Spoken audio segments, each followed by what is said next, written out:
What's going on, everyone? So that Houston Rockets game, I hope is the last time we see the starting five with Austin Reeves, Max Christie, Rui Hachimura, LeBron James, and Anthony Davis. No, obviously, if somebody has a night off or whatever, obviously that could change. But for the most part, right, our main starting five. I hope that game is the last game. Look, credit Rui for doing and trying his best to fill in and play the 3 spot. He is a 4 that unfortunately has had to play the 3, and he has done the best of his abilities to fill in and play that role and play that part. And to his credit, he's had a lot of success and he's had some change, but he's a 4 that has to play the 3. He's unfortunately at this point the odd man out. I mean, you even saw in that Houston game. First half, Rui starting, we're getting killed, we get torched. Terrible first quarter, get ran through. Well, what do we do to start the second half? Instead of the traditional starting 5, instead of Rui, you have Dorian Finney-Smith out there, and immediately get back in the game and outscore them by 16 points in that third quarter. And it makes more sense with Dorian Finney-Smith. It's nothing against Rui. We all love Rui. Rui might be the most loved, beloved Laker on the Lakers. Like, genuinely. Like, Rui Hachimura, everyone loves Rui. But he's the redundancy. He's the odd man out. And we saw when you trade a redundancy for a guy that's not redundant, the impact and how much of a sore thumb it sticks out. Right? Like, Rui Hachimura's problem is not that, like, he's worse right now or anything. Like, was good. He was really good offensively. It's just we've all kind of looked past. We've all kind of, given him a pass because we all understand that, like, hey, he's a 3 or he's a 4 masquerading as a 3, right? Doing his best. What are our other options? We're incredibly limited right now. You kind of live with it. It also at times doesn't look as bad, right? Until you get a guy who actually is a 3 and actually does do the things that you need. And all of a sudden, Rui Hachimura starts to look a lot worse than he did. Right? Like, you got a nice Honda. Yeah, it looks great. Honda looks nice, beautiful car, beautiful interior, all that.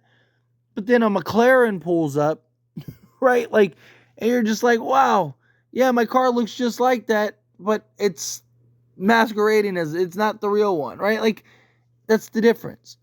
And look, say what you want about Rui and Dorian Finney-Smith, right? Rui's the better offense player. Like, fine. He's not the better all-around player. Dorian Finney-Smith's the better all-around player. Dorian Finney-Smith must be your starter going forward. He has to be. You have to start him. I understood the first handful of games. I even said the first handful of games or so that I think that he'll probably come off the bench from literally the moment we traded for him. I said that first handful of games, 5, maybe 10 games tops, but it'll probably be sooner rather than later. I even responded to comments, talked about it in live streams, all of it, that, like, just wait. It'll be sooner rather than later. Dorian Finney-Smith is going to be in the starting unit because you're going to have no choice. And I think we're at that point. J.J. Redick already made the adjustment at half. I don't see that changing. Right? The only way I think this doesn't happen against Dallas is if Rob Pelinka tells JJ, like, hey, I need you to keep him in the starting unit. I'm trying to work out a trade or something. There's no excuse at this point. No excuse. Like, Dorian Finney-Smith has to start. He is the better fit. He impacts the game more. He's hitting the 3 ball. Everything that you can want, everything that you need, he is providing and giving you, and then some. I mean, his hustle, his energy, his effort, the defense, the way he just, like, creates turnovers and disrupts passing lanes and is able to be the help defender and then still recover. And I mean, it's a beautiful thing to see. And again, it's nothing against Rui. We all love Rui, but he's the odd man out. And the problem is that the Lakers don't have, if the Lakers had everything and they were good, right? Like, let's say that they already had a Valanciunas and a Bruce Brown. Fine. Just leave them, right? Figure it out. Make it work. But we don't. We have a redundancy with him, and we have multiple needs still that need to be addressed. And you're not going to be able to address them without trading something. And Rui's the redundancy that you need to trade. Rui's the redundancy that you need to figure out. It sucks. It's unfortunate, but that's the reality, right? Like, Dorian Finney-Smith gives you everything Rui does, just with the better defense, right? And the better rebounding. I mean, Rui Hachimura, man, has been... Dorian Finney-Smith's been averaging 4 rebounds a game for like 3.7. Right? He's basically doing everything for the Lakers out there. Rui Hachimura had 1 rebound. Rui Hachimura's had several of those type of games. It makes more sense with the way Max has been playing defensively. You put in Dorian Finney-Smith. Right now, Austin Reeves doesn't have to guard your second. Now he's defending the 3rd, 4th best player. I just think if you're the Lakers, this is the move that you need to start making. And I think you'll see complete change and difference. If Dorian Finney-Smith started that game against Houston, it might have been a completely different game.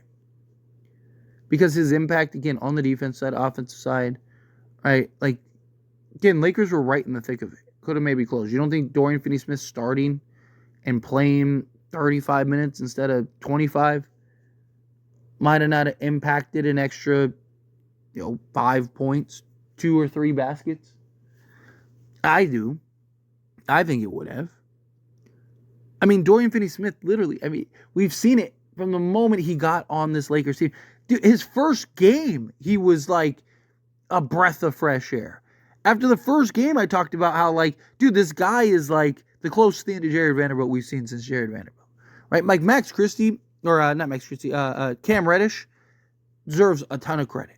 He's been doing his best, but Dorian Finney-Smith there's levels, right? Like, the way he just reads things and gets after it and hustles and can defend at the rim. Not only is he defending at the rim and disrupting at the rim, he's defending out on the perimeter. He's guarding guards. I mean, he was defending Steven Adams one possession and Şengün and then Jalen Green and then, I think, Fred VanVleet. Like, the guy can defend 1 through 5. It's impressive. The impact and versatility that he brings on the defense side, the switchability. Can't wait till Jared Vanderbilt's back, right? It's like when Jared Vanderbilt gets back, watch out. Good luck, everybody else. Like, it's gonna be crazy, right? I mean, maybe not at first because Jared Vanderbilt's probably gonna take a week or 2 to kind of get back to being Jared Vanderbilt. But once he does, telling you, pull off the right trade or 2, this team might be a contender. Lakers aren't that far off. Right? But you got to make that adjustment. You got to get Dorian Finney-Smith in that starting unit. We've seen enough. We know it's not going to change. Rui Hachimura is not going to magically become an elite defender. He's not going to magically all of a sudden become this just like, great rebounder and develop this athleticism and lateral movement. It's not happening. He's not going to all of a sudden become everything that he's not. So the best route and the best chance that you have is to take the guy that makes the most sense and make him be that guy. Put him in the starting unit. Dorian Finney-Smith needs to be your starter.